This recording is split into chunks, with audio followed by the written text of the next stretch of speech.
Donc, bonjour à tous. Donc, je suis Isabelle Thomasin-Nagara et on m'a demandé de parler avec Olivier Clatz, qui me succédera, des technologies innovantes au chevet du dépistage du cancer du sein. Quel futur pour les femmes? Et donc, ça pose tout de suite le problème. Apparemment, le dépistage est malade. Alors, je vais essayer de vous expliquer pourquoi il est malade et ensuite, je vais essayer de vous exposer quelles sont les solutions pour l'avenir. Alors, en très bref, pourquoi a-t-on mis en place des campagnes de dépistage du cancer du sein au travers le monde?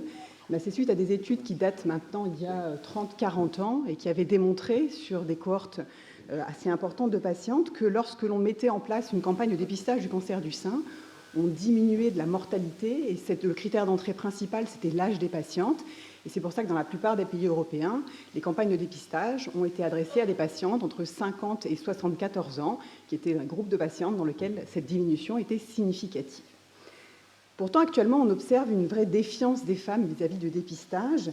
Et cette défiance a commencé probablement autour des années 2000 avec la publication d'une méta-analyse dans la Cochrane qui a fait en fait expliquer que finalement cette diminution de mortalité n'était pas spécifiquement due à l'introduction des campagnes de dépistage.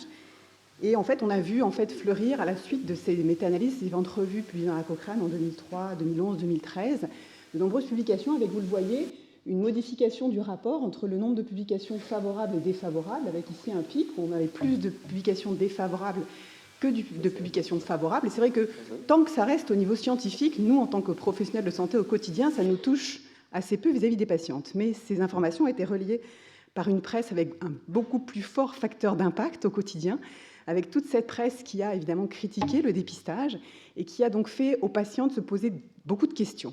Alors, qu'est-ce qui était reproché? Ce qui était reproché principalement, c'est vrai qu'on sauve des vies avec le dépistage, mais c'est au prix d'un certain nombre de faux positifs, d'une part, et dans ces publications de la Cochrane, on estimait à 200 faux positifs par vie sauvée, ce qui n'est pas rien. Et également, on posait la problématique de savoir si on détectait des cancers qui auraient finalement un impact à terme. Et donc, cette problématique de ces cancers qui possiblement n'évolueraient pas, j'emploie bien un conditionnel, n'évolueraient pas, et cette problématique du surdiagnostic. Alors, c'est bien sûr du conditionnel, puisqu'on estime que ces cancers n'évolueraient pas dans des conditions en fait, qui sont donc évaluées par des modèles statistiques. Et là, je n'en parlerai pas beaucoup parce qu'on sait qu'il y a beaucoup de critiques sur cette problématique du surdiagnostic. Et il y a notamment une étude l'année dernière qui avait bien montré qu'en fonction finalement de l'ajustement qui était réalisé, si c'était adéquat ou non adéquat, on pouvait passer sur des taux de surdiagnostic de 40 à 50% dans ces études, à des taux de surdiagnostic autour de 10%. Donc finalement, la problématique du surdiagnostic, c'est un des problèmes, mais ce n'est pas le plus important. Le plus important au quotidien auprès des femmes, la première problématique, c'est « Docteur, la mammographie, ça irradie et ça fait des cancers ». Et ça, c'est vrai que c'est une notion en fait, qui a petit à petit en fait, émergé chez les femmes. C'est vrai que la mammographie, c'est un examen qui est à la base de rayonnement ionisant. C'est un examen qui donc nécessite une bonne qualité. C'est probablement un des avantages majeurs qui a permis la mise en place d'un dépistage organisé du cancer du sein avec un contrôle qualité des machines. Et c'est important en fait d'irradier les patientes quand on ne fait pas assez de doses d'irradiation. Vous voyez qu'en fait, ces deux mammographies faites par deux mammographes à 2 jours d'intervalle, des mammographes différents, un avec pas de dose ou pas beaucoup de doses, un avec une dose plus importante. Vous voyez que dans un cas, je pense que tout le monde voit la tache blanche qui correspond à un cancer, et pourtant, avec des conditions de positionnement assez similaires, on n'était pas capable de le voir dans l'autre mammographe. Donc c'est important, vous voyez que la qualité image, c'est pas le tout finalement de savoir si dans l'image il y a un cancer. Il faut déjà en fait être sûr de la qualité, c'est une des garanties et une des formations qu'a le radiologue pour pouvoir s'assurer que la mammographie est interprétable. Alors bien sûr, il faut irradier, mais est-ce que c'est dangereux d'irradier? Donc il y a une publication l'année dernière, il y a 2 ans, faite par les Anglais, qui avait été faite sur 1,7 million de femmes et qui avait estimé qu'on arrivait à sauver 156 à 312 vies pour un seul cancer radio-induit. Donc là, clairement, la balance bénéfice-risque est en faveur d'un dépistage. La deuxième problématique, et qui n'est pas sans conséquence, c'est la problématique des faux positifs et des reconvocations qui ont un impact psychologique qui a été évalué par plein de publications. Et ce n'est pas un problème anodin, parce que si on regarde en France une femme, on sait qu'en 20 ans, il y a une femme sur 5 qui risque d'avoir un faux positif. Cette problématique des faux positifs, c'est quand on fait une biopsie et qu'elle est bénigne. Et c'est intéressant de regarder qu'elle est quand même liée énormément à quel type de stratégie de dépistage on propose aux patientes. Et quand vous regardez, ça c'est la comparaison entre la stratégie employée par les Américains, qui prônent un dépistage beaucoup plus précoce, à 40 ans jusqu'à 84 ans, un dépistage annuel, comparativement à ce qui est fait en France. Vous voyez que le rapport entre le nombre de vies sauvées et le nombre de biopsies bénignes, donc de faux positifs, va du simple au double. Aux États-Unis, on sauve une vie pour une biopsie bénigne. En Europe et en France, on a un rapport qui est beaucoup plus acceptable, puisqu'on a un rapport autour de 2, c'est-à-dire qu'on sauve 2 vies pour une biopsie bénigne. Alors, ce n'est pas parfait, mais c'est vrai qu'on voyait bien qu'en fonction du rythme et de la stratégie qui est employée, on modifie complètement ce rapport.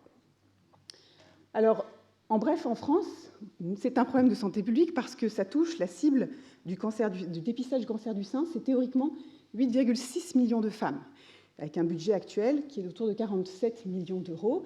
Et quand on met en place une campagne de dépistage, quel que soit le pays d'Europe, il y a des critères de qualité à suivre, et la France est plutôt bon élève, puisque vous voyez que le nombre de cancers détectés est plutôt meilleur. On est à 7 pour 1000 cancers versus 5 pour 1000 qui est la cible. On détecte les cancers qui sont plutôt méchants, pas beaucoup de cancers canalaires in situ dans les normes, 15%, des cancers qu'on trouve tôt, sans envahissement ganglionnaire, donc c'est ceux qu'il faut détecter pour avoir un impact. On a un taux de biopsie donc, en fait, qui est relativement faible. Et quand on regarde finalement le nombre de mammographies positives, on est autour de 7%. Et le gros avantage du dépistage à la française, c'est de permettre aux patientes d'avoir d'emblée une échographie si elles en ont besoin. C'est ce qu'on appelle le bilan diagnostique immédiat. C'est un gros avantage. On sait qu'on fait des échographies chez environ 25% des patientes. Et ça permet justement de ne pas reconvoquer les patientes, d'avoir un taux de reconvocation qui est bien moins important, 2 fois moins important, et donc de ne pas inquiéter les patientes pour rien. L'autre spécificité française, et dans beaucoup de campagnes de dépistage, en fait, on l'a mis en place, c'est qu'on sait que lorsque l'on fait une première lecture de mammographie, avec une certaine expertise, on trouve, donc on est à 7 pour 1000 cancers, et quand on relie ces mammographies par des radiologues plus experts, ce qu'on appelle les L2, ça permet d'augmenter de 1,5 pour 1000 cancers supplémentaires. C'est quelque chose qui n'est pas négligeable. Mais vous voyez que ce n'est pas sans coût, puisque ça représente en fait 12 millions d'euros sur les 47 de départ. Donc c'est un coût qui est important. Alors c'est un coût qui est principalement organisationnel, je dirais, parce qu'en France, avant de parler de logiciels d'intelligence artificielle, pour le moment, on ne sait pas en fait envoyer les mammographies pour des problèmes de confidentialité, et on adore le scooter, ça vous le savez bien. Et donc pour le moment, ce sont des agents qui prennent les petits clichés de mammographie et qui les amènent du centre 1 au centre 2. Donc, vous voyez qu'on a encore du boulot à faire.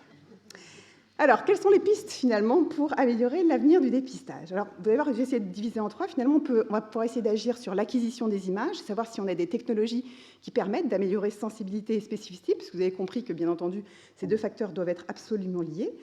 Voir si on est capable d'améliorer les performances, et pourquoi pas se fier à des logiciels d'algorithmes d'intelligence artificielle. Et puis, agir donc sur la pertinence, cette notion justement de rythmicité et d'application d'un programme qui soit peut-être plus adapté en fonction du risque des patientes et modifier justement le nombre d'examens et la fréquence des examens que l'on peut proposer aux patientes. Alors, sur l'acquisition des images, on a de la chance. Pour une fois, on a une technique qui permet à la fois d'augmenter la sensibilité et la spécificité. En général, ça ne marche jamais, c'est-à-dire qu'on a l'IRM qui a augmenté énormément la sensibilité, mais catastrophique en niveau de spécificité. Là, la tomosynthèse, ça marche dans les 2 sens, et en plus, on détecte les cancers qu'il faut détecter, puisqu'on détecte les cancers invasifs, pas tellement plus les cancers in situ, et plutôt les cancers qui sont justement ceux qu'on veut détecter, c'est-à-dire ceux qui n'ont pas d'envahissement ganglionnaire. Ça, c'est une méta-analyse qui a été faite sur des études qui ont ajouté la tomosynthèse à la mammographie, donc c'est les 2 couplés, en comparaison de la mammographie classique standard. Et ça, évidemment, on a un problème, parce que la tomosynthèse mammaire, c'est comme une mammographie, sauf qu'on fait plusieurs acquisitions, ça veut dire que ça irradie comme un cliché supplémentaire de mammographie. Et ça, évidemment, dans une ère où on essaie de diminuer l'irradiation, c'est sûr que ce n'est pas très acceptable pour les patientes, mais il y a une piste qui devrait être un avenir proche, c'est qu'on est capable, et plusieurs constructeurs le proposent maintenant, de reconstruire la mammographie à partir des coupes de tomosynthèse. Et l'avantage, c'est que dans cette mammographie qu'on appelle mammographie synthétique, on va récupérer l'information de la tomosynthèse en termes de caractérisation. Et donc là, vous voyez qu'on voit mieux les contours des cancers, qui est un des critères, en fait, par rapport à la mammographie classique, important dans notre diagnostic. Et puis, on détecte plus de cancers, puisqu'il y a des images subtiles, comme chez cette patiente. C'est difficile en mammographie classique, on ne l'avait pas vu. Par contre, sur le cliché de tomosynthèse, et on retrouve cette image sur le cliché de mammographie synthétique, on est tout à fait capable de reconnaître ce tout petit cancer qui aurait été probablement raté sur la mammographie classique. Quand on compare en fait la mammographie synthétique et la mammographie classique, ça c'est une étude que j'avais faite avec un de mes internes, Jérémy Durleman. Vous voyez qu'on n'avait pas de différence significative en termes de performance. Par contre, quand on comparait mammographie synthétique avec les clichés de tomosynthèse que l'on a de toute façon, on était en fait au-dessus, que ce soit de la mammographie classique et de la mammographie synthétique. Deuxième chose sur laquelle on peut agir, c'est la lecture donc des images, la performance finalement de la lecture. Alors, Il faut savoir que le dépistage du cancer du sein, c'est une des rares spécialités en imagerie où il y a une véritable accréditation des radiologues, puisque pour pouvoir faire du dépistage du cancer du sein en France, il y a une formation initiale validante que doivent suivre tous les radiologues qui veulent faire du dépistage. Et puis, donc, c'est une formation qui forme à la fois sur la qualité, être capable en fait, d'évaluer la qualité des images, premièrement, mais également être capable de détecter les cancers. Et puis, en fait, il y a un suivi, puisqu'on ne peut pas faire des dépistages sans lire un certain nombre minimum de mammographies par an, qui est variable en fonction du type de lecture que l'on fait. Il est de 500 chez les premiers lecteurs et de 2000 chez les deuxièmes lecteurs. Donc, clairement, en mammographie, on voit bien que le nombre de mammographies lues est un critère important en termes d'expertise. Alors, quelles sont les performances en fait, pour un dépistage du cancer du sein si on parle de sensibilité et de spécificité? Donc, il y a une étude anglaise. Vous voyez que ces performances, c'est vrai qu'on ne peut pas tout avoir. Hein, et donc, ce qui a été la performance acceptable au niveau humain, donc, a été plus de 80% de sensibilité et plus de 85% de spécificité. Ou alors, on a un peu moins de sensibilité, évidemment, une spécificité plus importante.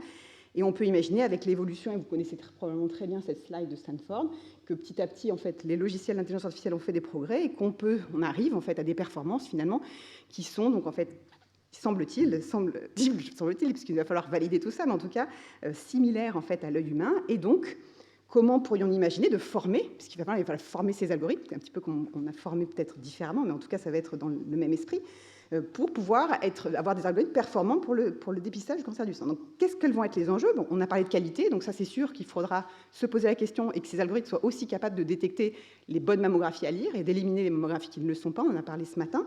Et puis en performance, donc ne pas rater les cancers, je dirais que ce n'est pas le plus facile, mais si, parce qu'en fait, finalement, on va avoir besoin de pas trop de clichés pour entraîner l'algorithme à détecter les cancers. Ce qui va être, à mon avis, beaucoup plus difficile, c'est être sûr qu'il ne positive pas toutes les mammographies, en fait, parce que ça va être de ne pas avoir avec toutes les mammographies positivées, finalement, un taux de biopsie bénigne, enfin de lésions bénignes qui ne sont pas repérées. Et donc là, il va falloir travailler sur des cohortes avec la prévalence dans la population. On a vu que c'était 5 à 7 pour 1000, et ça va donc demander des millions de mammographies, comme dans cet article, c'était souligné en fait dans cet article de Nature qui est paru en début d'année. Il va falloir des millions de mammos. Et même dans des entrepôts de données de santé, donc vous avez vu une présentation ce matin, où on a 27 hôpitaux, donc on peut considérer un volume quand même assez important. On a regardé avec Aurélien Maire, qui travaille justement à l'EDS, à PHP, combien on avait de mammographies disponibles sur les 8 dernières années. Donc on est à 146 000 examens, donc on peut considérer que c'est bien, mais 146 000 finalement, par rapport aux millions ou des millions, on est encore loin. Et puis si on se dit que finalement, il faut entraîner les algorithmes sur ce qui va être la mammographie de demain, la tomosynthèse, là ça se réduit, puisque la tomosynthèse c'est plus récent, on tombe à 27 000. Et puis il faut aussi être sûr que ce qui a été fait finalement, le gold standard, c'est pas toujours la biopsie, parce qu'il y a plein de patientes qu'on ne va pas biopsier et qu'on va suivre au bout de 2 ans. Pour être sûr que c'est bénin, il faut être sûr d'avoir la patiente au bout de 2 ans. Et donc, vous voyez que petit à petit, on réduit et qu'on n'aura pas le choix que de structurer les datas en commun et de trouver des systèmes qui permettent d'avoir en fait, des datas structurées pour pouvoir travailler ensemble sur des quantités de données suffisantes. Sommes-nous prêts à pouvoir entraîner les algorithmes d'IA en France? Je vous laisserai répondre, mais bon, je ne pense pas encore tout à fait. Alors, troisième chose, c'est que je vous ai expliqué tout à l'heure qu'on fait une échographie en France. Pourquoi? On sait que la performance d'une mammographie est fonction de la densité mammaire. C'est quoi la densité mammaire? C'est le rapport entre la quantité de glandes et la quantité de graisse. Et chez les patientes, ça varie. Vous voyez que ça, c'est la présentation dans la population générale. Il y a des patientes qui ont des seins très graisseux. Et comme le cancer, en général, c'est une boule blanche, vous comprenez bien que dans un sein tout noir, il n'y a pas de problème. La mammographie suffit. Par contre, quand le sein est très dense, vous comprenez bien que c'est plus difficile et donc on a une chute de la sensibilité qui a été bien démontrée quand on a des seins qui sont denses. Et donc dans ces cas-là, c'est pour ça qu'il faut ajouter une échographie systématique pour trouver des cancers. Puis on trouve les cancers qu'il faut trouver, puisque l'échographie, quand on rajoute l'échographie, on trouve des cancers invasifs, c'est-à-dire ceux qui sont méchants potentiellement, et donc il faut absolument diagnostiquer. Et donc la question peut se poser de savoir s'il faut également entraîner les algorithmes d'intelligence artificielle à l'échographie, par exemple. Il y a quelques publications dans le thème, et là, ça pose encore d'autres problèmes, mais il faut se poser la question. Ensuite, la densité, c'est non seulement en fait un marqueur, ça peut générer un effet masquant, et donc qui peut rendre difficile la détection du cancer, mais c'est possiblement aussi, c'est un facteur de risque de cancer du sein. Ce n'est pas un fort facteur de risque, c'est un facteur de risque qui, couplé à d'autres facteurs de risque, est significatif. Et donc, il y a, vous savez, aux États-Unis, une grosse polémique récente, en fait, où maintenant, la plupart des États américains ont fait voter le fait qu'il faut absolument donner et informer la patiente de sa densité mammaire, parce que, quelque part, c'est une information qu'il ne faut pas lui cacher, pour imaginer une stratégie, en tout cas, d'exploration spécifique en fonction de sa densité. Et donc, finalement, si on imagine que les algorithmes peuvent nous aider à évaluer cette densité, est-ce qu'ils ne pourraient pas participer aussi à la prédiction du risque de cancer du sein chez les patientes? Et c'est une vraie question, parce qu'on voit de plus en plus de publications en fait, dans ce sens-là. Il y avait une première publication qui avait montré qu'en appliquant en fait, un logiciel d'analyse de la densité automatique, finalement, on arrivait également à prédire de façon assez correcte les différentes densités mammaires. On sait que ce n'est pas facile, le logiciel automatique, mais on arrive en fait à approcher, en tout cas, ce que font les radiologues au quotidien dans leur évaluation du BI-RADS. C'est important, cette histoire de densité, parce que cette étude, qui est à mon avis très intéressante et qui est aux prémices de ce qui est en train de se dérouler maintenant, montrait très bien que quand on divisait les patientes en fonction de leur densité mammaire, finalement, pour avoir un bon rapport entre le taux de faux positifs et le nombre de cancers évités, de cancers du sein évités, vous voyez que finalement, la fréquence d'exploration annuelle, tous les 2 ans ou tous les 3 ans, n'était pas la même. Finalement, pour avoir des taux similaires, vous voyez qu'on pouvait se cantonner à une exploration tous les 3 ans pour les patients de sein très faible densité, et par contre, il fallait aller sur un dépistage plutôt annuel pour les patientes en fait, avec une très forte densité. Et c'est exactement ce qu'on a vu se développer, c'est-à-dire que pendant des années, on a dit tout est basé sur la génétique. Tous les efforts ont été basés sur la génétique. On a, grâce à tous ces efforts, découvert des gènes de très haut risque de cancer du sein. Mais dans le cancer du sein, ça concerne assez peu de patientes. C'est moins de 5% des patientes, les mutations BRCA. C'est vrai qu'on a un dépistage spécifique par IRM. Mais finalement, après, il y a toutes les autres patientes. Et là, ce n'est pas tellement le risque génétique, mais c'est d'autres éléments multiples qu'il va falloir combiner dans des modèles de risque pour arriver vers un dépistage plus personnalisé. Et c'est exactement ce vers quoi en fait, vont à la fois les Américains puis les Européens au travers de 2 grands essais. Aux États-Unis, en fait, c'est ce qu'on appelle l'essai WISDOM, qui est une étude prospective multicentrique randomisée, où on compare ce qu'ils font habituellement, c'est-à-dire la mammographie annuelle, avec un dépistage personnalisé basé sur des scores de risque. Ils ont débuté en 2016 et ils doivent inclure 100 000 femmes. En Europe, on a eu la chance, grâce à Suzette Delaloge avec Unicancer, d'avoir en fait un financement au travers de H2020 pour débuter une étude, parce que, bien entendu, comme le dépistage n'est pas le même aux États-Unis et en Europe, on ne pouvait pas en fait se servir de données américaines pour pouvoir le projeter directement en Europe. Et donc, c'est une étude en fait qui va inclure 20 centres. Il va y avoir 85 000 patientes. Et l'idée est de randomiser les patientes en fonction, donc soit elles tombent dans le bras classique avec les recommandations nationales habituelles, soit elles tombent dans le bras interventionnel, où là on fera un test salivaire, mais également un score de risque basé justement sur, entre autres, la densité, puis d'autres facteurs tels que l'âge, les enzymes de biopsie bénigne, et puis on stratifiera en fait, et on définira le type de dépistage, donc en fait en fonction du risque à 5 ans, avec comme gold standard en fait les cancers avec un stade supérieur à 2, et ça donnera ça, c'est-à-dire quand on sera à bas risque finalement, c'est-à-dire à moins de 1% de risque à 5 ans, on aura une mammo que toutes les 4 ans. Quand on sera à un risque modéré, on aura une mammo tous les 2 ans. Ce qu'on appelle à haut risque, mais pas le très haut risque génétique. C'est-à-dire que le haut risque, entre 1,6 et 6%, on aura une mammo annuelle. Et puis au-delà en fait, de 6%, on tombera dans les patientes à très haut risque de cancer, celles avec une mutation notamment. Et là, on gardera une surveillance classique en association IRM et mammographie. Donc vous voyez que les enjeux sont majeurs, que probablement l'intelligence artificielle dans les scores de risque aura sa place. Ça pose un problème, comme souvent, de confidentialité, d'assurance des données, et puis d'information des patientes. Là, on est clairement en fait, dans une problématique où il va falloir arriver à communiquer avec la patiente, à apprendre aux médecins à communiquer sur le risque. Et donc, je pense que ça, ce sera un des enjeux en fait, des années à venir. Et puis, de toute façon, on voit bien que dans cette médecine personnalisée, il va falloir prendre une décision partagée avec les femmes. Les femmes sont concernées, c'est-à-dire quand on leur demande, c'est une étude suédoise qui avait très bien montré, elles veulent connaître leur risque, mais elles veulent aussi avoir l'opinion du médecin pour savoir si elles peuvent diminuer, par exemple, la fréquence de leur dépistage. Donc il va falloir absolument, même si le médecin devient moins technicien, en tout cas le radiologue devient moins technicien, qu'il devienne plus humain, et c'est pas si mal. Et donc je conclurai avec cette dernière diapositive, et Olivier Clatz va sûrement répondre, qui en fait a été un article qui a été publié par une des papesses de la scénologie, qui est Nema Toussami, et qui posait cette question, opportunity or hype, et laisse Olivier Clatz répondre.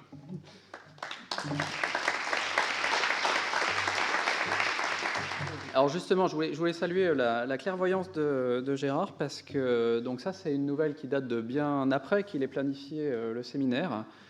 Ça date d'il y a 2 semaines et demie, et nous, on pense que c'est un tournant, en fait, quelque part, dans l'exploitation de ces logiciels. Pour la première fois, première mondiale, la FDA, donc, qui est l'organisme d'accréditation américain pour la mise sur le marché des dispositifs médicaux, mais donc les logiciels dont on parle en font partie. Pour la première fois, la FDA a dit, maintenant, on peut faire confiance à un logiciel et en particulier donc pour la pathologie dont il s'agit là. Ce n'est pas de la radiologie, mais c'est donc du dépistage de la rétinopathie diabétique. La FDA a dit, le logiciel, ça marche bien. Il n'y a plus besoin qu'il y ait un médecin qui regarde l'image. On peut prendre la décision sur la base de l'analyse du logiciel. Donc c'est vraiment un bouleversement, je pense, dans l'exploitation de ce type de logiciel. Et je pense que ça préfigure finalement aussi la radiologie de demain. Et ce qui est assez intéressant, je pense, c'est la deuxième partie. Donc je vous ai coupé la phrase, mais en fait c'était la même phrase. Vous allez voir sur le site de la FDA. Et ce qu'ils disent, c'est que non seulement donc, on peut faire confiance à l'algorithme, mais donc demain, on n'aura plus besoin nécessairement de spécialistes pour aller lire les images, puisque finalement, on attribuera cette compétence de spécialiste à l'algorithme, et on dira derrière, ça peut être un médecin généraliste. Donc on n'aura plus nécessairement besoin de la compétence pour la lecture. Alors du coup, se pose la question que Isabelle a posée, est-ce qu'on est dans du hype ou pas? Vous verrez, on n'a quand même pas une vision... je dirais Terminator de l'intelligence artificielle. Ça va bouleverser certains examens, c'est certain, mais probablement pas tous. Je vais revenir rapidement sur la question de dépistage. Et Isabelle part très vite, même moi, des fois, j'ai du mal à la suivre.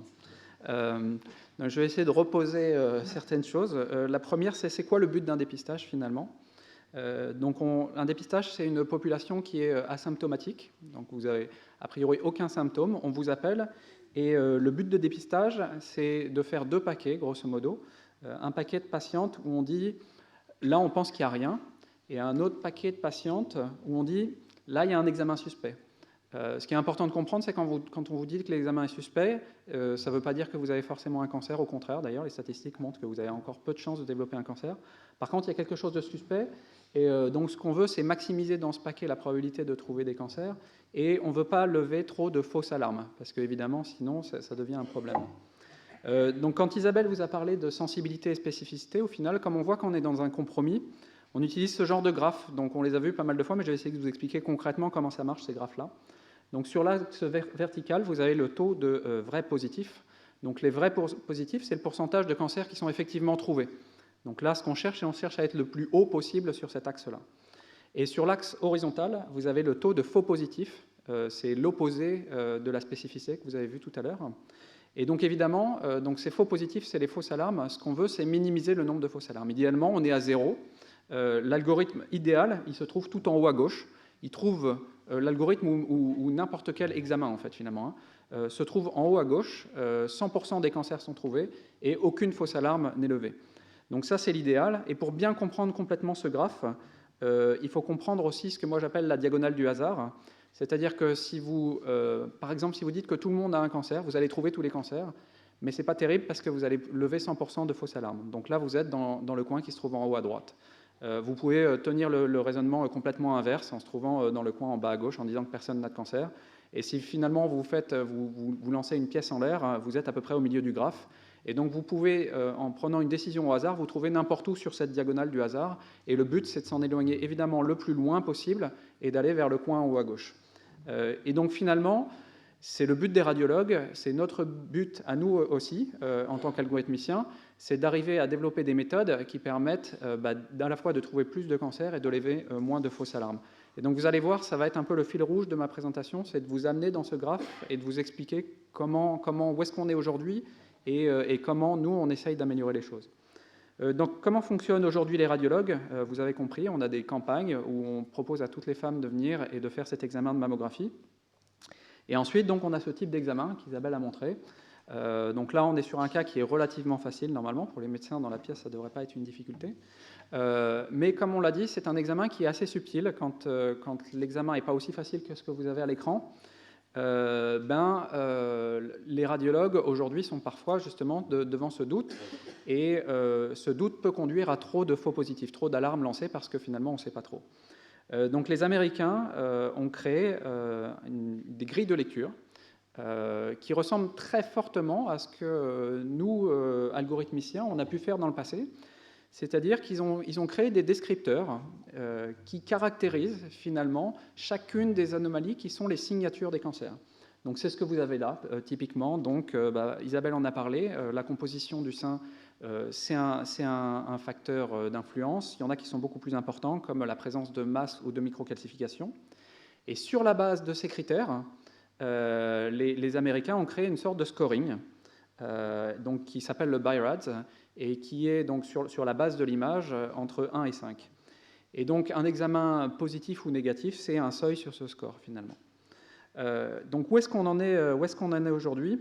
Donc je présente les performances pour les Américains parce que comme ça a été présenté juste avant, aujourd'hui on a beaucoup d'évaluations de la performance en France, mais finalement de cette séquence qui fait du sens, où on a à la fois l'examen de mammographie, mais on a d'autres examens à la suite. Les Américains, ils travaillent que sur la mammographie, donc du coup, on a la performance spécialement sur cet examen. Les deux croix que vous avez là, c'est pour nous deux chiffres caractéristiques. La croix verte, c'est l'étude clinique qui a été réalisée pour valider l'utilisation de la mammographie digitale comme examen de dépistage aux États-Unis. Donc c'est pour nous, grosso modo, la performance de référence, sachant qu'on est dans un contexte un petit peu plus particulier, parce que lors de cette étude-là, on avait à la fois des examens digitaux et des examens non digitaux, donc on avait la possibilité finalement de trouver plus de cancers, et donc du coup, on a un taux de positif qui est à mon avis légèrement inférieur à la réalité. La croix noire, ce sont les organismes qui contribuent au Breast Cancer Surveillance Consortium. Donc, ce sont des organismes aux États-Unis qui sont spécialisés dans le dépistage du cancer du sein, qui ont mis en place à la fois des formations, qui ont mis en place à la fois des processus qualité de suivi d'organisation de l'information, qui font qu'ils ont aujourd'hui les meilleures performances qu'on puisse trouver, en tout cas sur le territoire américain, pour le dépistage du cancer du sein. Et puis alors on peut se demander finalement les algorithmes où est-ce qu'ils sont dans tout ça. Alors je ne vais pas vous donner tout de suite l'information, je vais vous donner les algorithmes du présent, ceux qui sont aujourd'hui sur le marché, qui fonctionnent avec les technologies d'hier, qui ne sont pas celles que je vais vous présenter juste après. Et alors c'est assez dur de trouver cette information parce que ces algorithmes jusqu'à maintenant, ils n'étaient pas vraiment faits pour répondre à cette question-là. En fait, on leur a jamais posé la question à ces algorithmes, grosso modo, dites si cet examen est suspect ou pas. Ces algorithmes jusqu'à maintenant, ils étaient destinés à aider les radiologues à prendre des décisions très locales. Est-ce que telle anomalie, il faut la considérer, oui ou non? Et donc ça, c'est typiquement les scores qu'on peut avoir aujourd'hui sur les CAD. Donc les CAD, c'est les Computer Aided Detection, c'est ces fameux logiciels. On a grosso modo un taux d'anomalie positive qui est relativement bon. Par contre, on a énormément de faux positifs. Et ce qui est assez intéressant, c'est qu'il y a plusieurs études qui ont essayé d'évaluer la performance des radiologues seuls avec ce type d'outils. Et ce qu'on s'est aperçu, en fait, il y a eu 2 grandes études là-dessus, c'est que, grosso modo, plus les radiologues utilisaient ces outils, et plus ils avaient tendance à trop positiver. Et nous, on l'explique assez bien, finalement. On a 2 systèmes qui essayent de travailler ensemble. L'un est un humain, l'autre est un algorithme. Plus on outsource une partie du travail à l'algorithme, plus, finalement, on va se retrouver avec une performance qui est un compromis entre les deux. Et nous, on n'arrive pas aujourd'hui à améliorer la performance des radiologues sans leur proposer un outil qui dépasse leur performance. Grosso modo, ce qu'on est en train de dire, c'est que si vous voulez aider quelqu'un, vous ne pouvez pas faire autrement que de lui proposer un outil qui est plus performant que lui. Sinon, vous allez nécessairement, plus il délègue du temps à cet outil, plus il va dégrader finalement ses performances. Et ça explique pourquoi, jusqu'à maintenant, on a eu des algorithmes qui étaient grosso modo pas très pertinents pour l'utilisation en médecine. Alors du coup, je dis après l'IA. Alors l'IA, c'est une sorte de fantasme qu'on représente souvent par ce type de robot. Je vais essayer d'un petit peu démystifier le truc. L'IA, c'est un peu plus proche de quelque chose comme ça. Donc un algorithme d'estimation qui, grosso modo, à partir d'un signal, qui est ici une image, essaye d'estimer une probabilité de cancer. Alors c'est un petit peu moins sexy présenté comme ça.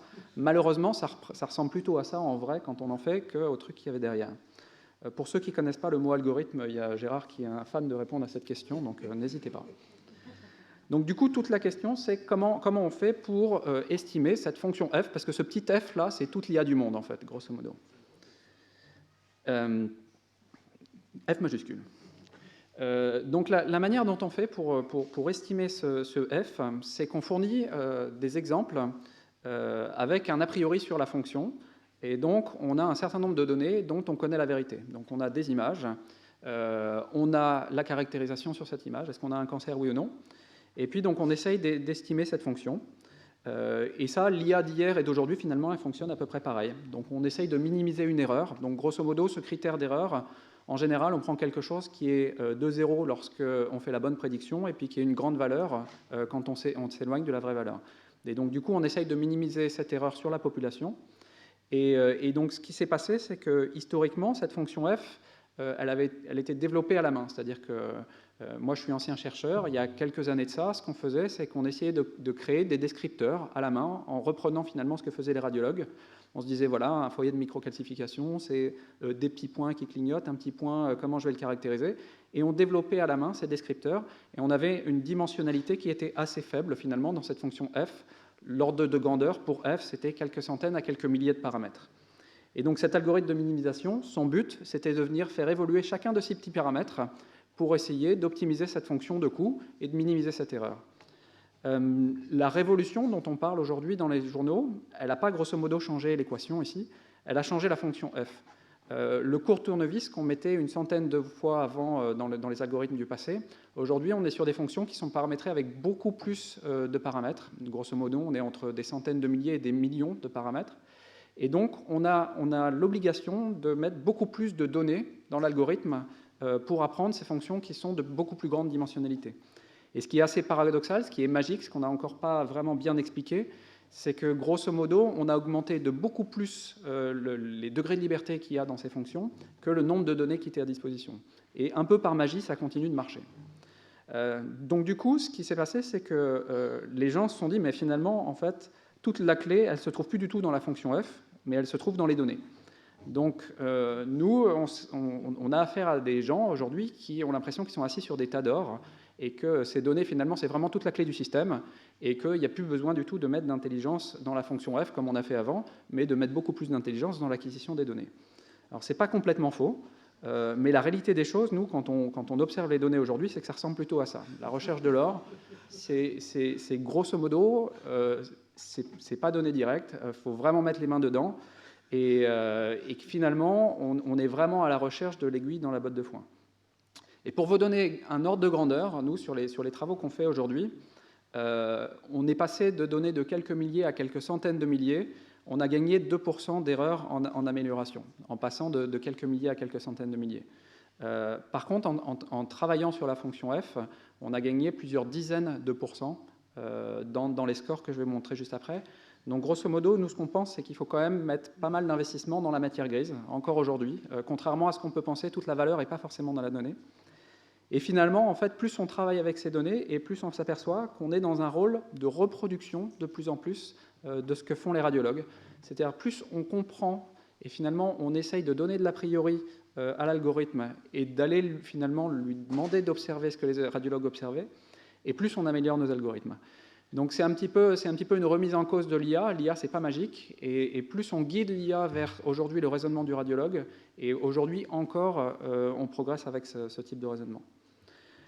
Donc du coup, là, je vous reprojette grosso modo les algorithmes du passé, les performances des radiologues, et en travaillant, nous, nos dernières performances, c'est celle-ci.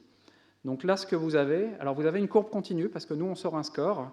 Et donc, l'ensemble des valeurs, lorsqu'on seuille ce score en prenant la décision, un score faible, on se trouvera tout en bas de la courbe, et puis plus on seuille élevé, plus on se trouve sur cette courbe, plus on se courbe en haut de la courbe. Ben ça, c'est la dernière performance de notre algorithme. Ce qu'on voit ici, c'est qu'on a réussi à atteindre une performance qui est supérieure à l'étude de référence, l'étude clinique de référence. Donc là, c'est vraiment sur la question qui est posée, celle que je vous ai montrée au début. Vrai positif et faux positif, comment se trouvent aujourd'hui nos algorithmes? On est capable de prendre des décisions qui sont comparables aux études cliniques de référence. On est encore, si vous regardez bien, un tout petit peu en dessous de la performance des meilleurs radiologues. Nous, on est assez convaincus que demain, on sera capable de proposer une réponse qui sera au moins équivalente, si ce n'est supérieure aux meilleurs radiologues. Donc pour nous, en fait, la question ne se pose plus sur un examen qui est aussi bien formaté que celui de la mammographie. Donc c'est un examen à la fois subtil, mais dont on a bien décrit finalement la signature radiologique de la pathologie. On pense qu'assez rapidement, on va arriver à des algorithmes qui sont aussi performants que les humains. Et donc du coup, la question qui se pose derrière, c'est comment on intègre ce type d'algorithme finalement dans un processus de dépistage. Donc ça, on en a parlé juste avant, c'est la manière dont ça fonctionne aujourd'hui. Alors le temps de première lecture, il est peut-être un tout petit peu pessimiste, on est entre 4 et 5 minutes. Le temps de deuxième lecture, il est entre 30 secondes et 1 minute, mais ça c'est grosso modo, aujourd'hui, le temps qui est passé par le premier radiologue à écrire le compte-rendu, et puis finalement, par le deuxième radiologue, à vérifier que le premier n'avait pas fait d'erreur. Et comme l'a dit Isabelle, ce processus, il a un grand intérêt parce qu'aujourd'hui, il y a un cancer sur 10 qui est manqué par le premier radiologue et qui est trouvé par le deuxième radiologue. Nous, ce qu'on pense, c'est que demain, on peut très bien imaginer avoir un processus où on a l'algorithme qui fait la première lecture. Et donc là, j'ai mis 2 secondes, mais grosso modo, il est très très rapide, hein, cet algorithme. Et avoir le radiologue qui faisait avant la première lecture, qui se retrouvera dans un rôle de validation de ce qu'a fait l'algorithme. Alors évidemment, ça projette un certain nombre de peurs. Donc c'était mon dernier slide. On a un peu la même conclusion qu'Isabelle. Beaucoup de gens se posent aujourd'hui des questions sur comment l'IA va venir bouleverser la radiologie. Est-ce que les radiologues ils y seront toujours demain? Je pense que la réponse elle est mitigée. Il est très clair qu'il y aura toujours des radiologues. Il est très clair qu'on aura toujours besoin des radiologues. Il existe un certain nombre d'examens qui sont extrêmement automatisés aujourd'hui. Et je pense que cette image, en fait, c'est ça l'image qui est derrière. C'est de dire, est-ce que ce n'est pas un petit peu inhumain la manière dont certains examens aujourd'hui sont lus à la chaîne, notamment aux États-Unis?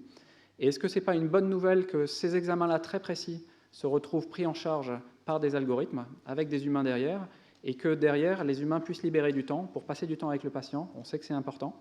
Et que finalement, on ait ces examens très automatisés qui se retrouvent pris par des algorithmes.